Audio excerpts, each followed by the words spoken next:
दोस्तों, आप लोग तो पता है हमारे देश की बिहार में चुनाव आयोग की रिजल्ट आ चुका है और नीतीश कुमार इतिहास रचते हुए एक बार फिर से सीएम बनने के लिए जा रहा है। नीतीश फिनिश कहने वालों को यह दिखा दिया कि बिहार में नीतीश ही सबसे बड़ी लीडर है। नीतीश की जेडीयू दूसरी सबसे पार्टी बनकर उतरी, वही बीजेपी राजनीति की सबसे बड़ी पार्टी बनी। महागठबंधन जिसको लेकर सोशल मीडिया पर खूब हवा बन गई कि तेजस्वी सीएम बनेगा, उसकी हालात ऑपोजिशन में बैठने के लिए बहुत से मुश्किल हुआ है। उनकी पार्टी आरजेडी 25 सीटों के तीसरी नंबर पर पार्टी बन गई और साथ ही ऐसे रिजल्ट आने के साथ ही इसकी चर्चा सबसे तेज हो रही है। वही सवाल है, क्या बीजेपी अपना चीफ मिनिस्टर बनाएंगे या नीतीश कुमार रहेंगे? इसके अलावा के क्या चीफ मिनिस्टर नहीं बनाने पर फिर से पलटी मार सकता है नीतीश? क्या कहती है समीकरण, जानेंगे आज की इस वीडियो में पूरी बात। उससे भी पहले अगर आप मेरे चैनल को सब्सक्राइब नहीं किया तो मेरे चैनल को सब्सक्राइब कर दीजिए और ऐसे ही आप लोगों के लिए खबर इकट्ठा करके मैं आप लोगों को जनाऊंगा। दोस्तों, बिहार चुनाव की रिजल्ट आते ही ये तो क्लियर हो गया, एनडीए की बड़ी मेजोरिटी से सरकार बन रही है। बीजेपी 89 सीटों के साथ सबसे बड़ी पार्टी बन के आई, वही नीतीश कुमार 85 सीटों के साथ दूसरी नंबर की पार्टी में। वही महागठबंधन से आरजेडी सबसे ज्यादा सीट पर जीत दर्ज करती है। अब सबसे बड़ा सवाल ये है कि बीजेपी नीतीश कुमार को चीफ मिनिस्टर नहीं बनाएंगे या बीजेपी के पास मजबूरी है नीतीश को चीफ मिनिस्टर बनाना?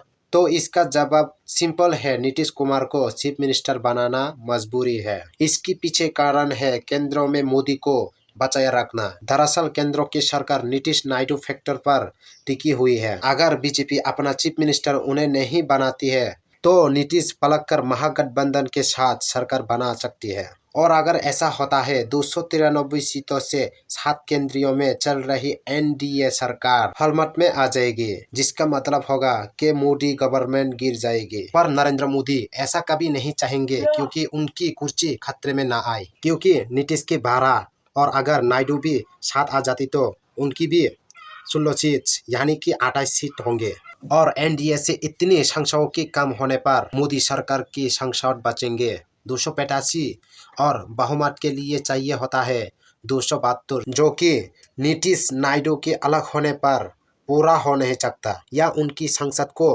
अपने साथ मिला ले और बिहार में भी कांग्रेस और एनडीए विधायक को अपने साथ जोड़ ले, तब जगह पर बीजेपी दोनों जगह पर सरकार बचा पाई। लेकिन यहाँ पे और एक सवाल किया, नीतीश के पलटने से महागठबंधन की सरकार बन जाएंगे? इसका जवाब है नहीं, क्योंकि महागठबंधन ने इस चुनाव में ऐसे परफॉर्मेंस ही नहीं कर पाया जो नीतीश की पार्टी 85 सीट जीती है, वही पूरा महागठबंधन 35 सीट हार गया।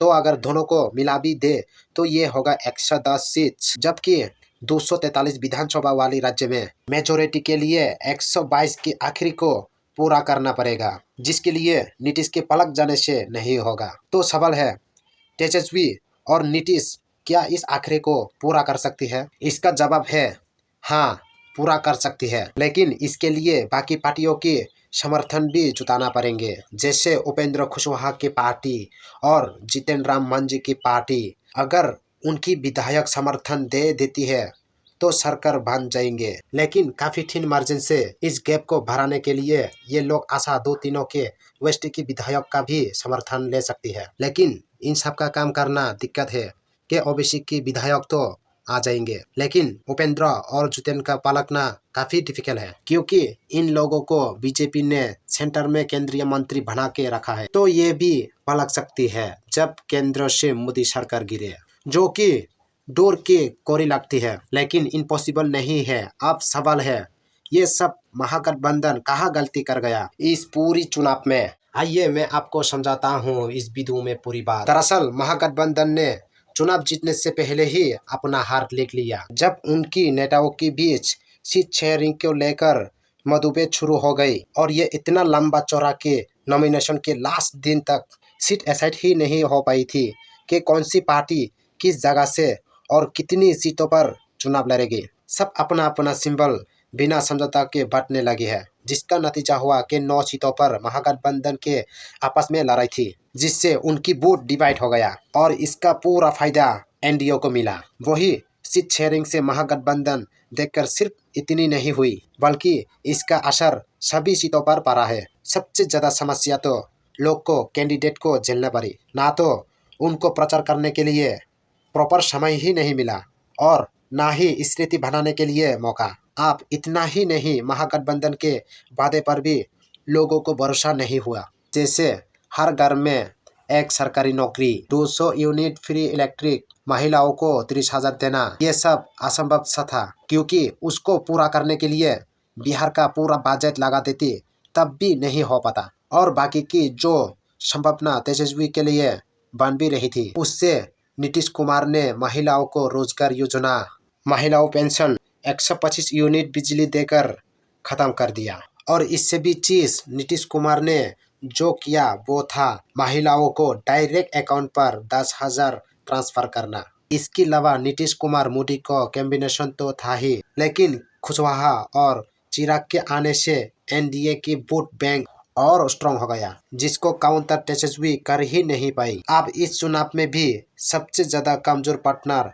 कांग्रेस, सीपीआई और मालिक ही रही है। लेकिन सबसे ज्यादा शॉकिंग तो मुकेश साहनी का परफॉर्मेंस रहा। खुद को उप मुख्यमंत्री कैंडिडेट डिक्लेयर तो करवा दिया, लेकिन एक भी सीट जीत नहीं पाई। वैसे तो सीटों के मामले में आरजेडी का बहुत ही खराब परफॉर्मेंस रहा। इतना ही, ये बहुत मुश्किल से तेजस्वी लीडर ऑफ अपोजिशन बन पाएंगे। लेकिन बूथ शेयरिंग के मामले में 10% के साथ सबसे बड़ी पार्टी रही। बीजेपी 20.8% के साथ दूसरी। वही अलायंस वाइज वोट शेयर की बात करें तो एनडीए को 46.6% वोट मिला, तो महागठबंधन को 37.9%, यानी लगभग 10% का गैप दोनों गठबंधन के बीच में रहा, जो कि यही गैप 2020 के चुनाव में 0.03% का था। आप इतनी बुरी हार के बाद महागठबंधन के लीडर आगे क्या कदम उठा पाएंगे? क्या जिस बूथ चोरी का आरोप राहुल गांधी ने एसआर पर लगाते आई है, उसका प्रूफ 45 दिन से पहले मांगेंगे या डाटा डिस्ट्रॉय होने के बाद मांगेंगे? और देखने वाली बात ये भी है, क्या एसीआई को उनको प्रूफ देगा अगर अपोजिशन मांगे तो? खैर, ये तो आने वाले समय ही बताएगा कि क्या होगा। खैर, आज की वीडियो आपको कैसा लगा है कमेंट में बता के जाना, और जाते जाते अगर आप नया है तो मेरे चैनल को सब्सक्राइब करके लाइक करके जाना।